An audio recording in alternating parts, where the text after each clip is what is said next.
신약성경 사도행전 4장 1절부터 22절까지입니다.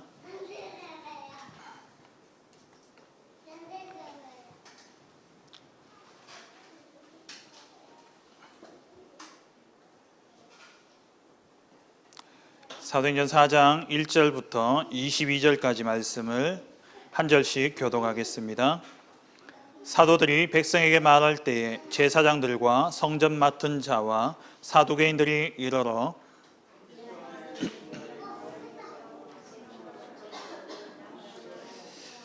그들을 잡음에 날이 이미 저물었으므로 이튿날까지 가두었으나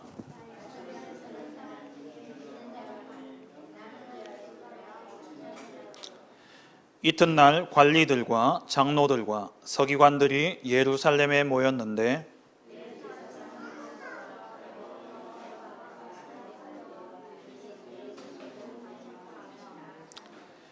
사도들을 가운데 세우고 묻되 너희가 무슨 권세와 누구의 이름으로 이 일을 행하였느냐?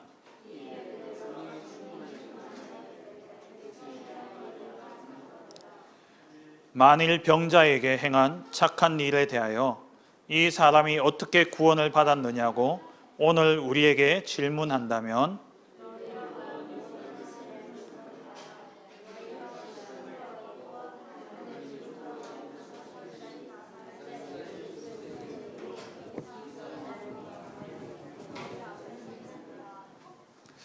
이 예수는 너희 건축자들의 버린 돌로서 집 모퉁이의 머릿돌이 되었느니라.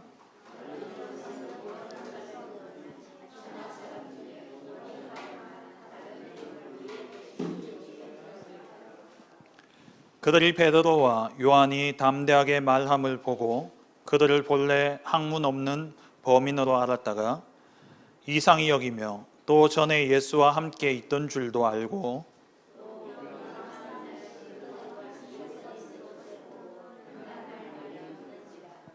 명하여 공회에서 나가라고 서로 의논하여 이르되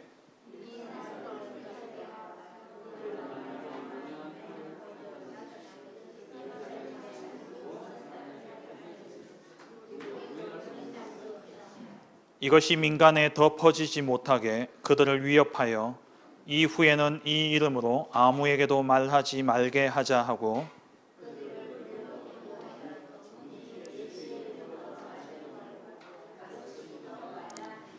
베드로와 요한이 대답하여 이르되 하나님 앞에서 너희의 말을 듣는 것이 하나님의 말씀을 듣는 것보다 옳은가 판단하라.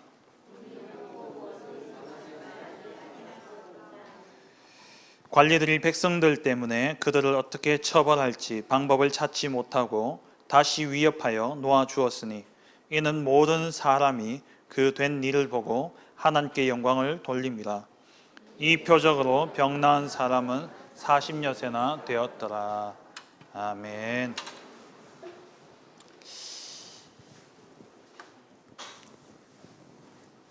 이번 주 우리부터 신명기 말씀을 가지고 이제 살펴봅니다.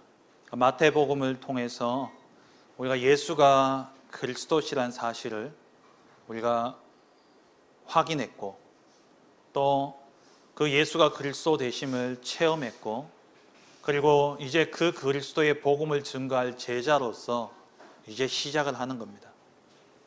그러면 우리에게 준비되어진 것은 뭐냐? 약속의 땅 가나안 땅이죠. 그 약속의 땅 가나안 땅을 이제 하나님이 제자된 저와 여러분들에게 주시길 원하시는 겁니다. 그러면 제자된 우리가 저 그리스도 복음을 가지고 약속의 땅, 가나안 땅, 세계 복음화를 향해서 나아감에 있어서 먼저 우리가 준비되어져야 할 것이 뭐냐? 바로 각인, 뿌리, 체질이죠. 제자들이 예수님을 따라다니면서 3년의 공생애 동안 예수님이 하신 일들을 보았고 또 예수님이 그리스도라는 그 증거는 붙잡았지만 여전히 각인과 뿌리와 체질은 바뀌지 않았던 겁니다. 그러니까 예수님이 십자가 지실 때에 다 도망가 버렸고 심지어 예수님 부활하셨는데도 불구하고 물론 예수님이 갈릴리에서 나를 볼 것이다 하셨지만 예수님 보려고 갈릴리 간 게 아니라 도망간 거잖아요. 고기 잡으러 간. 3년 동안 예수님 따라다녔는데, 그리고 예수님 제자라고 했는데 예수님 버리고 다 가버렸어요. 그래서 하나님이 이들을 각인과 뿌리와 체질을 바꾸시기 위해서 사도행전 1장에 성령의 충만함, 우리의 생각과 우리의 다짐과 우리의 마음으로는 안 돼요. 그래서 하나님이 우리의 마음과 생각을 다스리시기 위해서 우리 안에 성령으로 내주하신 것이죠. 그러니까 우리의 각인과 뿌리와 체질을 완전히 바꾸시기 위해서 오신 것입니다. 그 그리스도로 충만하고 성령의 충만함을 덧입은 각인과 뿌리와 체질이 바뀌어진 이들로 통해서 이루어진 역사가 사도행전의 역사이듯이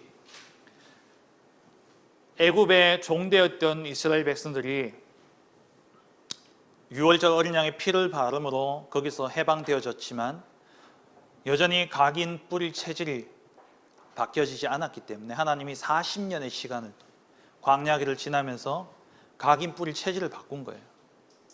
근데 바뀌어야 될 이들이 안 바뀌니까 다 죽어버리고 새로운 세대가 태어난 겁니다.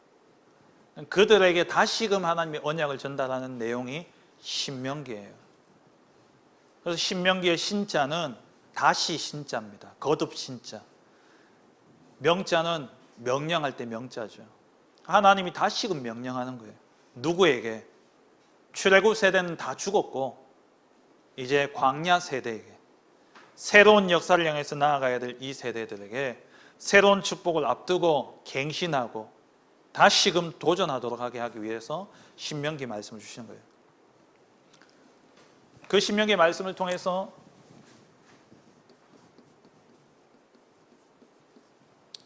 세 번의 모세가 설교를 하게 되어지죠. 첫 번째는 광야 40년에 대한 과거를 회상하는 겁니다. 그게 출애굽기 신명기 1장 1절부터 4장 43절까지죠. 하나님이 40년 동안의 광야 생활 속에서 어떻게 일하셨는지 그걸 너희들 기억하라는 거예요. 그 하나님이 지금도 우리와 함께하고 계시다는 겁니다. 다시 말하면 이건 뭡니까? 증거를 붙잡으라는 거예요. 그 증거를 가지고 현재를 바라보라는 겁니다. 지금 하나님의 푸른 마르고 꽃은 시들지만 하나님의 말씀은 영원히 있으리라. 하나님의 말씀은 영원해요. 신명기 4장 44절부터 26장까지 이 현재에 대한 내용은 뭡니까? 율법이에요. 10계명을 포함한 율법. 그럼 율법을 왜 말씀합니까? 하나님이 다스리시겠다는 거예요. 지금 하나님이 함께 하시며 하나님이 명령하시고 하나님이 그 법대로 우리를 지키시고 그 법대로 행하신다라는 다스림입니다. 오늘 우리가 하나님의 다스리심 속에 있다면 우리는 하나님 나라를 누리는 거예요.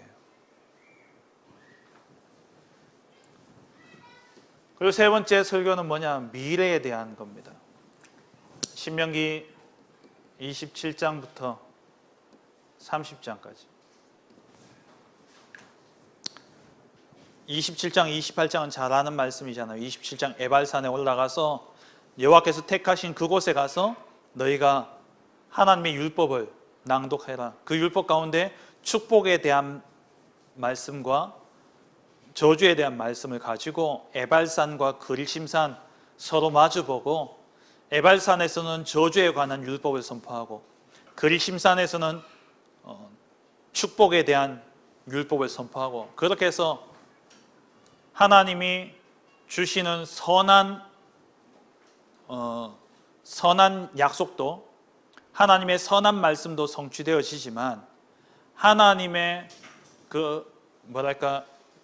악하다는 표현은 그렇지만 하나님이 주시는 그 저주의 말씀도 그대로 성취되어진다는 거예요. 언약은 좋은 것만 우리가 생각을 하는데 약속에는 반드시 조건이 있습니다.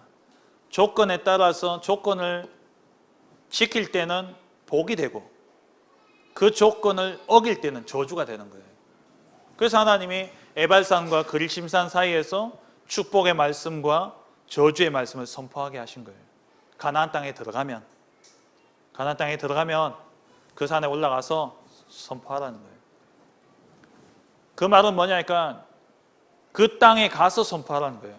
그럼 뭡니까? 그 땅에 들어간다는 거죠. 미래가 보장되어졌다는 거예요. 그럼 그 땅에 들어가서 너희가 내가 이야기한 이 말씀을 지켜 행하면 축복받고 그 말씀을 어기면 저주받는다는 거예요. 그리고 여호수아를 세우는 그 장면이 이제 뒤에 나오잖아요. 미래, 후대와 보장. 그러니까 여기에 대해서 도전하라는 겁니다. 이게 신명기의 내용이에요. 모세 오경 중에 어떻게 보면 제일 중요한 말씀이 신명기입니다. 왜냐하면 레위기서는 이미 실패했고 그 레위기의 언약을 잡은 자들은 실패했고 신명기의 언약을 잡은 자들은 가나안 땅에 들어갔어요. 그래서 사실 목사님 2016년 5년 전에 신명기 말씀을 한번 하셨습니다. 근데 다시 돌아가셨어요. 왜? 후대 렘넌트에 대한 언약, 렘넌트에게 이 언약을 각인해야 될 사명을 가지고 말씀을 다시 한번 보자는 거죠. 그럼 오늘 사도행전 4장 1절에서 22절 말씀을 가지고 오직 그리스도의 증인이라는 제목으로 함께 말씀의 은혜를 나누기를 원합니다.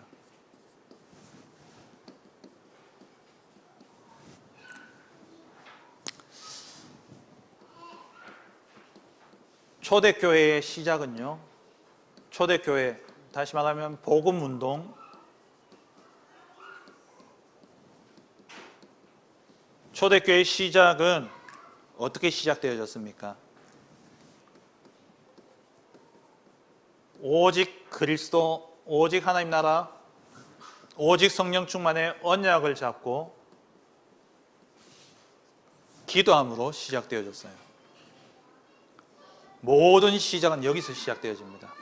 언약을 잡는 데서부터 시작해야 돼요. 여러분 산업을 한다, 여러분 어떤 공부를 한다, 그리고 누구를 만난다, 또 가정에 이런저런 일들이 일어난다 할 때에 그 모든 일들 속에 하나님의 언약을 잡는 것부터 시작을 하셔야 돼요. 아는데 제가 이렇게 성도님들 뵈면서 느끼는 게 다들 잘 아시는데 정작 문제를 딱 당하면, 정작 사건과 일들을 딱 당하면은 언약을 잡기보다도 내 경험, 내 생각, 또 어떤 상황 속에서의 판단을 따라갈 때가 많이 있어요. 그래서 우리가 훈련을 받고 매주 우리가 강단 말씀을 잡는 이것이 그냥 잡는 게 아니라 훈련입니다. 평상시에 내가 늘 말씀을 붙잡고 기도하고 강단 말씀으로 현장과 내 일들과 만남과 모든 것들을 보는 이게 훈련이에요. 어떤 훈련이냐? 중요한 일을 당했을 때에, 큰 어려움과 문제를 당했을 때에, 그때에 준비되어 있어야 돼요. 이게 습관이 되어져 있어요. 체질이 되어져 있어야 돼요. 이게 각인 뿌릴 체질 안 되어져 있으니까 이스라엘 민족들이 거인 딱 보고는 상황 판단 딱 해가지고 못 간다 그런 거예요. 근데 늘 하나님의 말씀에 순종하고 말씀 붙잡고 기도했던 여호수아와 갈렙은 그 말씀 붙잡고 보니까 저들은 우리의 밥이다 라고 이야기한 거죠. 이 훈련이 되셔야 돼요. 모든 일 속에 언약을 찾아내시고 그 언약 붙잡고 기도 속에 들어가는 이 훈련이 평상시에 되어야 됩니다. 평상시에 면역력이 갖춰져 있는 사람은 웬만한 전염병이 돌아도 괜찮아요. 뭐 코로나가 돌든 독감이 돌든 웬만큼 면역력이 평소에 갖춰져 있는 분들은 괜찮다니까요. 그래서 평상시에 운동하고 평상시에 영양소가 이렇게 골고루 섭취되도록 먹고 또 잘 자고 그래야 되는 거예요. 왜? 평상시에 면역력이 올라야 되죠. 평상시에 언약 잡고 기도하는, 이게 우리에게 훈련이 되어야 됩니다. 그러면 반드시 오게 되어지는 응답이 있어요. 어떤 응답이 오냐? 내 생각은 사라지고 하나님의 생각으로 충만해집니다. 하나님의 뜻이 보여지기 시작해요. 내 뜻이 아니라 하나님의 뜻이 보여지고 거기에 따라가게 돼요. 이걸 보고 뭐라고 이야기하냐면 성령 충만이라고 이야기합니다.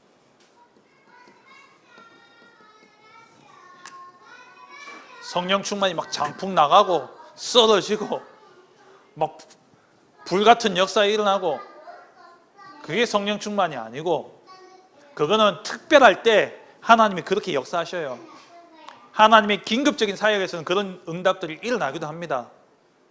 왜? 복음의 역사가 저 우상, 귀신의 역사보다 더 강하다는 것을 하나님 보여주시기 위해서는 때에 따라서 강한 바람과 같은 불같은 역사를 일으키셔요.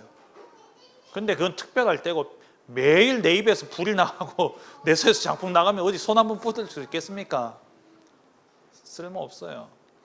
중요한 건 뭐냐? 내 모든 생각과 마음이 하나님의 마음과 하나님의 생각과 통하는 것. 그게 성령 충만이에요. 초대교회가 이 비밀을 누린 겁니다. 이렇게 되어지니까 어떤 응답이 왔냐? 증거가 나타나기 시작한 거죠. 이 증거를 가지고 초대교회는 복음 증거하는 전도자의 삶을 누리기 시작한 겁니다.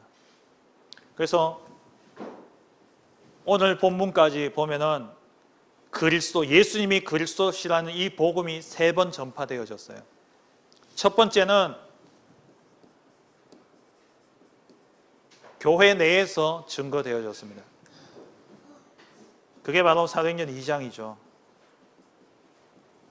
마가다락방에 모인 성도들을 향해서 예수님이 그리스도시라는 이 복음이 정확하게 전달되어졌습니다. 그리고 두 번째 증거되어진 것은 현장에 증거가 되어졌어요. 그게 사도행전 3장이죠. 군중과 무리들에게 이 복음이 증거되어졌습니다. 그리고 오늘 본문에 세 번째 이 복음이 증거되어진 것은 바로 공회 앞에서, 사내들인이라는 그 공회 앞에서, 다시 말하면은 환영받는 자리는 아니잖아요. 핍박의 현장에서. 이게 사도행전 24장이죠. 공회 앞에서 예수가 그리스도이신 이 복음이 전파되어졌습니다. 언약 붙잡고 기도 속에 들어가 정말 하나님의 뜻과 하나님의 생각으로 충만한 그 증거를 가진 전도자들은 가는 곳마다 현장과 장소, 대상은 다르지만 예수는 그리스도라는 오직 그리스도의 증인이 되어졌다라는 것이죠. 그래서 우리의 모든 상황 속에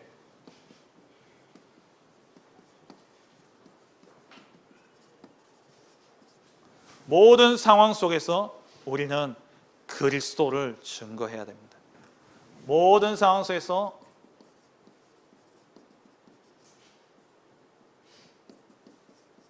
오직 그리스도를 증거하는 전도자가 되어야 돼요.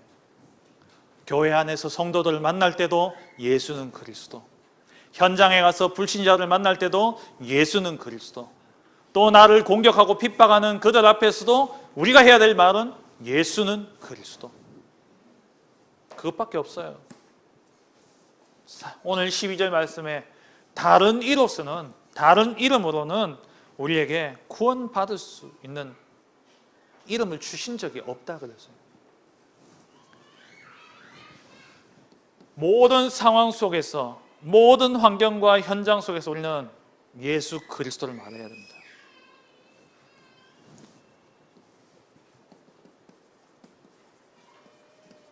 그리스도의 복음이 선포될 때에 어떤 일이 일어납니까? 먼저는 치유의 역사가 일어납니다. 영적인 치유, 또 육신적인 치유, 또 정신적인 치유 일어나요. 이러한 치유의 역사가 일어나고, 오늘 사도행전 3장 4장을 가지고 본다면은 치유의 역사가 일어납니다. 그리스도 복음이 선포될 때. 그리고 구원의 역사가 일어나죠. 믿음의 역사가 일어나는 겁니다. 사도행전 4장의 안전뱅이뿐만 아니라 이 사건 때문에 남자의 수가 5,000명, 남자의 수가 약 5,000이나 되었더라. 그들이 다 믿었다 그랬어요. 놀라운 역사죠. 어마어마한 역사예요. 남자만 5,000명. 최소 적게 잡아도 10,000명이에요. 10,000명. 10,000명 가량 되는 사람들이 이 한 사건을 통해서 믿음의 역사가 일어난 거죠. 그리고 복음이 선포되어진 현장에 꼭 이런 역사만 일어나는 게 아니에요. 무관심하는 사람들도 있습니다. 여러분, 현장에 나가서 어떤 상황 속에서도 예수는 그리스도라 복음 전할 때에 전부 다 치유가 되어지고 전부 다 예수 믿는 그런 역사가 일어나면 좋겠지만, 때로는 무관심, 무반응일 때도 있어요. 그렇다고 예수가 그리스도 아닙니까? 상관없어요. 반응이 있든 없든, 믿든지 안 믿든 예수는 그리스도십니다.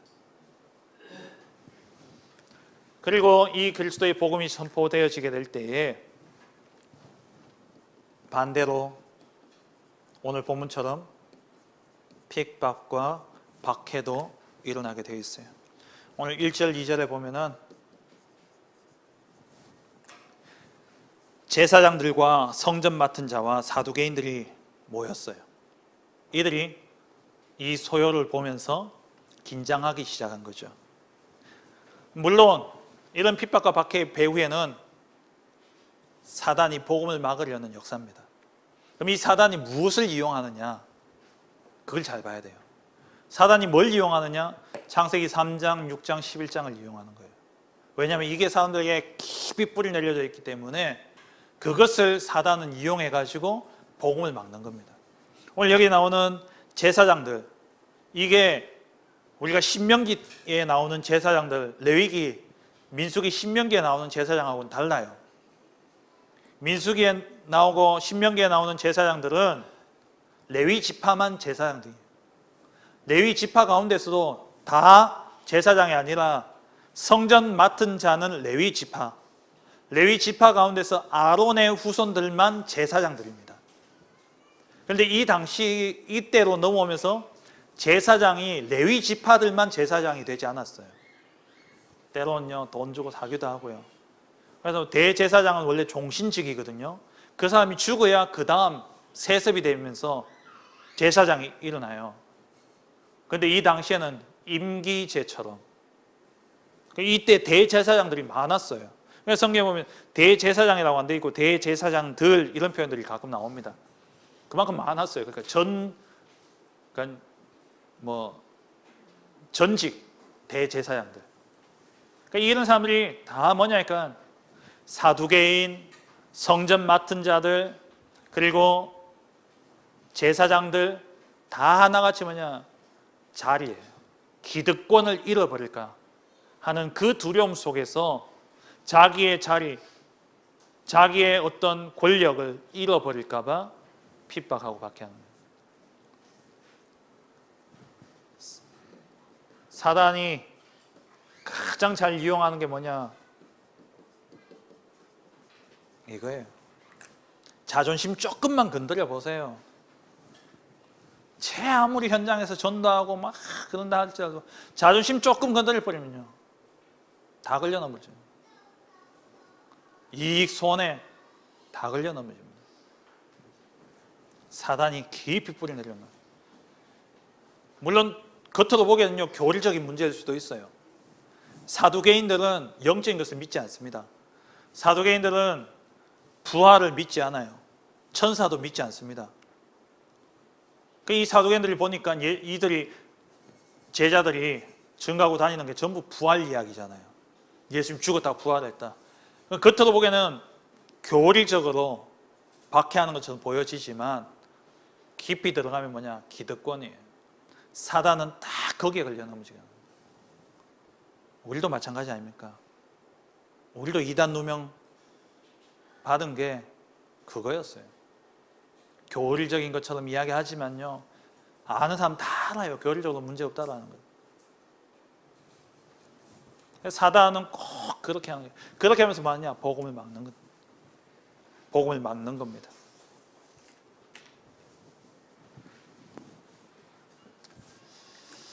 우리가 현장에 선포해야 될 이 복음은 유일합니다. 유일한 해답이에요. 유일한 복음이죠. 12절 말씀에 다른 이로서는 구원받을 수 없습니다. 하나님이 천지를 창조하셨습니다. 인간을 만드셨어요. 모든 인간은 하나님과 함께 해야 됩니다. 하나님을 떠난 순간 인생은 다 저주와 재앙과 고통 아래 살아갈 수밖에 없어요. 하나님 떠난 인생은 어떤 것에서도 만족할 수 없고 행복할 수 없습니다. 쾌락은 있을지언정 행복은 없어요. 왜냐? 인간은 하나님과 함께 해야 되는 존재이기 때문에, 하나님의 형상대로 지음받았기 때문에. 그런데 인간이 하나님을 떠나버렸습니다. 왜요? 창세기 3장 이 사단 때문에. 사단이 나라는 것을 심은 거예요. 네가 하나님이 될 수 있다. 그 말을 듣고 보니까 먹음직스럽고 지혜롭게 할 만큼 탐스럽기까지 한 나무의 열매예요. 그래서 그것을 먹어버리죠. 육신의 정욕, 안목의 정욕. 그래서 하나님 먹지 말라는 열매를 먹음으로 죄를 범하게 되어졌고, 그 결과 하나님 떠난 상태로 영적인 죽음 가운데 살아가게 되어진 겁니다. 그래서 이때부터 모든 인간들은 창세기 3장 나 중심, 창세기 6장 눈에 보이는 물질, 육신 중심, 그리고 자기의 명예, 성공. 왜? 아무도 나를 도와줄 자가 없고 아무도 나의 인생을 보장해줄 존재가 없으니까 내가 내 것을 챙겨야 되고 내가 성공해야 되는 거예요. 그런데 하나님 떠난 순간 인간은 한계가 찾아오잖아요. 그 한계를 넘어서지를 못합니다. 그래서 하나님을 찾아가려는 몸부림 속에서 만들어낸 문화가 뭐냐니까 사도행 13장의 무속 문화. 전 아직 보지도 못했습니다만은 지금 코로나 때문에 극장가가 완전히 이렇게 죽었다가 요즘 극장가들 조금씩 살아나잖아요. 지금 태국에 우리나라 감독이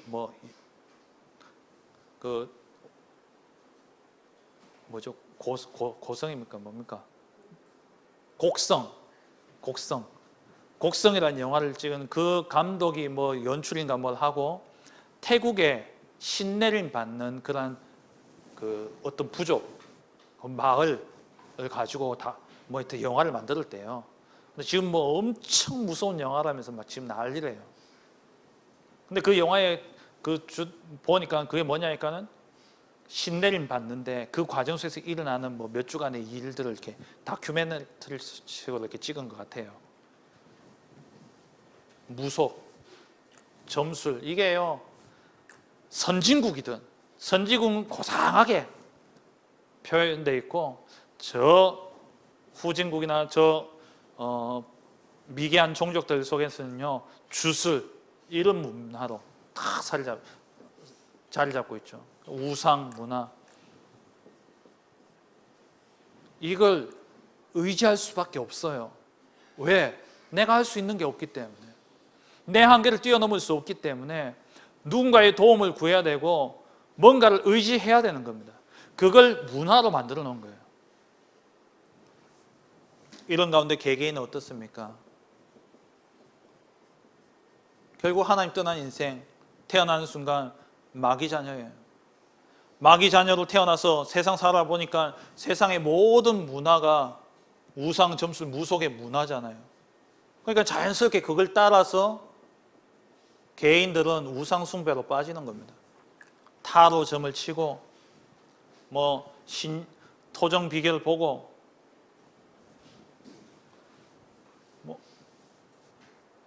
올 1월 달에 그 모녀가 하천에서 옷 하나도 걸치지 않고 그러다가 죽었던 사건을 어젠가 그것이 알고 싶단가 거기에 나왔다 그러더라고요. 오늘 잠깐 그 뉴스 보니까는. 그러니까 이 13살짜리 딸이 시달리는 거예요. 그래가지고 얘가 하도 시달리니까 엄마가 걱정하니까 이 엄마의 친언니가 자기가 아는 스님을, 비구니를 연결해줘가 내림굿을 내린 거예요. 내림굿을 내는데 딸을 살리려면 엄마가 받아야 된다는 거예요.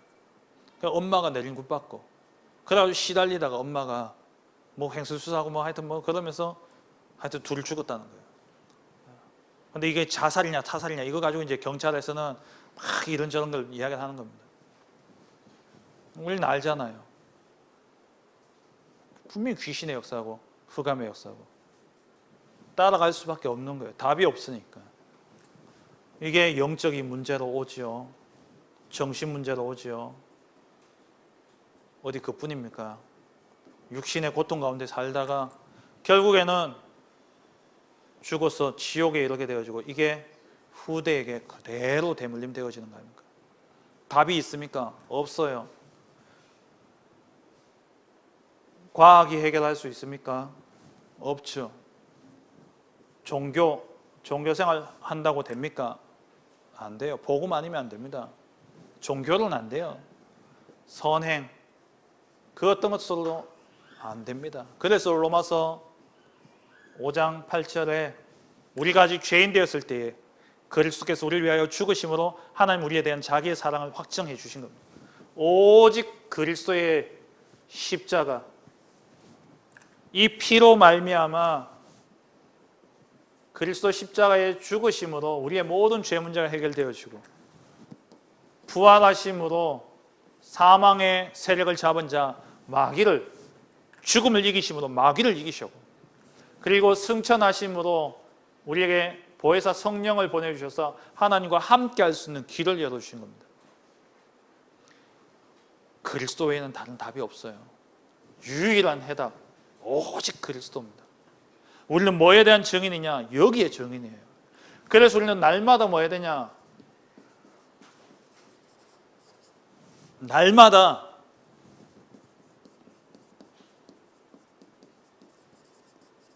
유일한 해답인 이 복음을 확인하고 누려야 돼요. 날마다 하셔야 돼요. 왜? 구원은 한 번으로 끝납니다. 근데 우리의 삶 속에서 구원의 역사가 날마다 일어나야 돼요. 우리 삶 속에서 날마다 구원의 역사가 일어나는 비밀은 그리스도밖에 없습니다. 그래서 날마다 우리는 그리스도를 누려야 돼요. 그래서 모든 사건, 사도행전 3장 보실 때에 말씀드렸듯이 모든 것 보는 눈,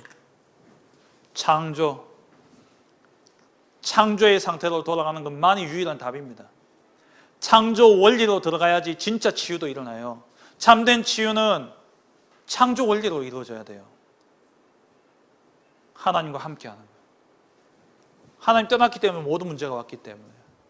그래서 거기에 대한 답은 오직 그리스도 복음밖에 없어요. 그리고 모든 것을 이번 주부터 여러분 모든 사건과 일, 만남, 갈등, 문제 다 뭘로 보느냐? 이걸로 보셔야 돼요. 창세기 3장, 6장, 11장, 사도행전 13장, 16장, 19장, 불신자 6가지 상태 이걸로 사람을 보셔야 돼요.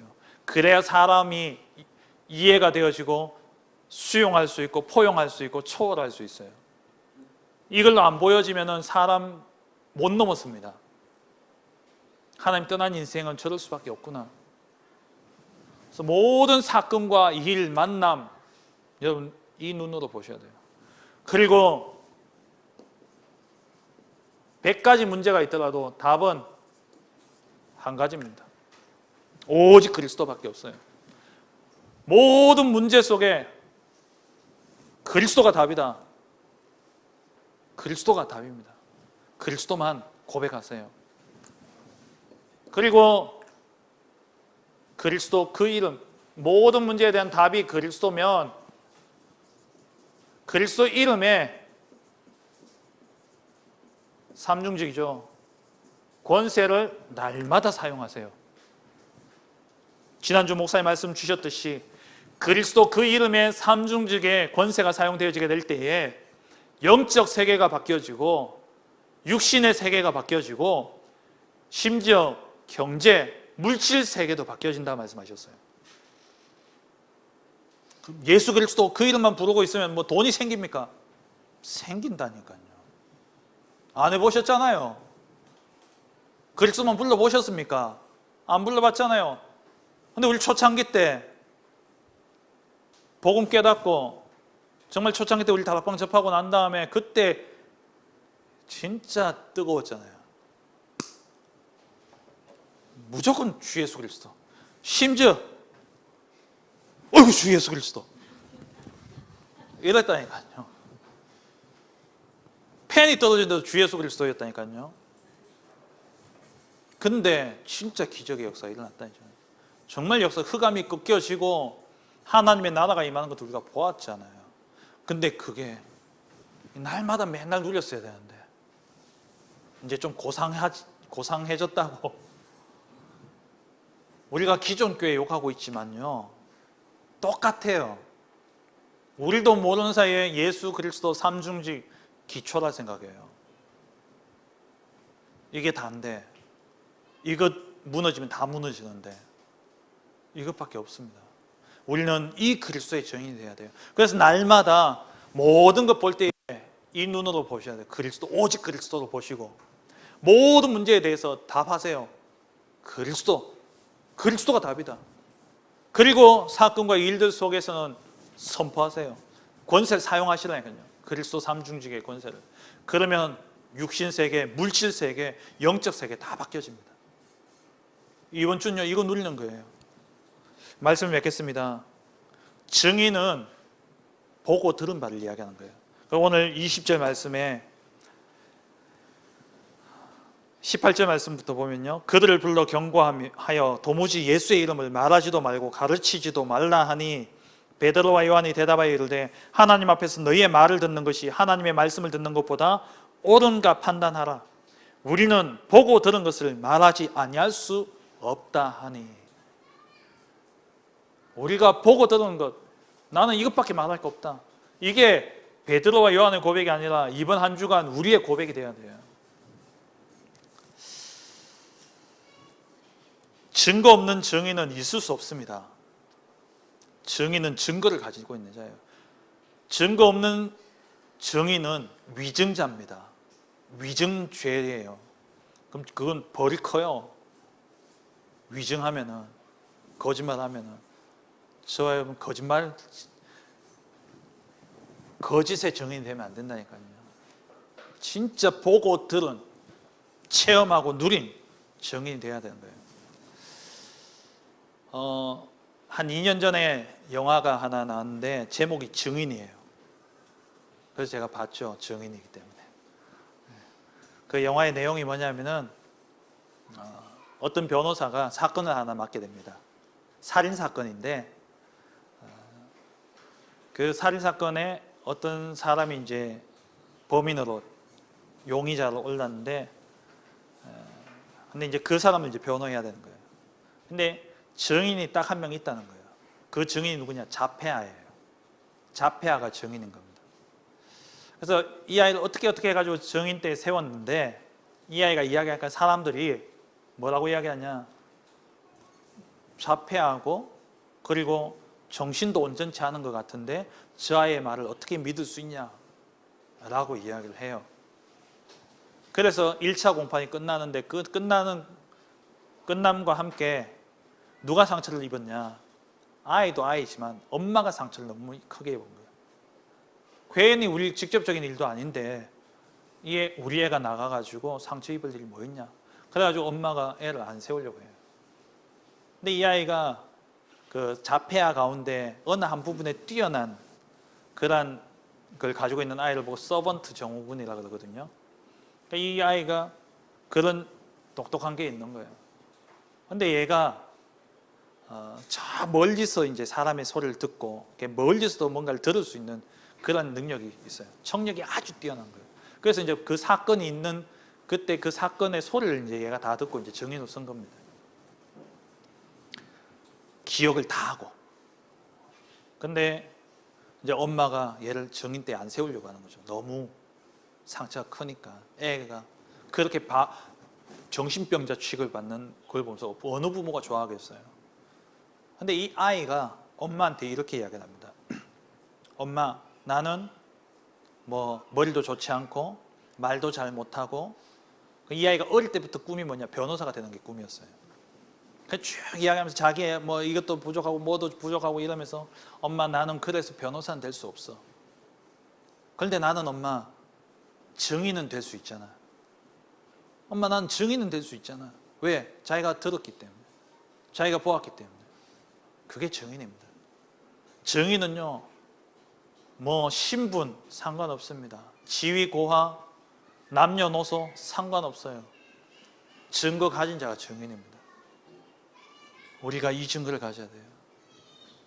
뭐의 증인? 오직 그리스도. 오직 그리스도만이 유일한 답임을. 보고 들은 것을 나는 말하지 않을 수 없다. 왜? 증인이니까. 이번 한 주간 동안 정말 이 그리스도 누림심으로 그 증거 가진 증인으로서 이번 주에는 꼭 한 번은 여러분 만난 사람에게 예수는 그리스도다 복음 증가하는 그러한 은혜가 있길 바랍니다. 매일 구원의 길 묵상하시고 고백하시고, 그래서 이번 주는 숙제입니다. 한 사람에게 정확한 복음 증가하는 것. 우리가 사도행전을 쭉 가는데 전도 한 번 안 하고 사도행전 끝나버리면 안 되잖아요. 한 번은 그리스도 복음 증거해야 안 되겠습니까? 이번 주에 꼭 한 사람, 정 안 되면 우리 애 앉혀놓고라도 하세요. 그래서 증인으로서 정말 그리스도의 증거를 말하는 그런 복된 한 주간 되시기를 주의 이름으로 축원합니다. 전능하신 하나님 아버지, 유일한 길 대신 오직 그리스도 이 이름만 말하는 그러한 증인의 삶을 사는 우리 모든 성도님들 되게 하여 주옵소서. 보고 들은 것을 나는 말하지 아니할 수 없다 라고 이야기했던 베드로와 요한처럼 이번 한 주간 동안 내 입에서 오직 그리스도만이 고백되어지고 증거되어지고 선포되어지는 축복된 한 주간 되게 하옵소서. 예수 그리스도의 이름으로 기도합니다. 아멘.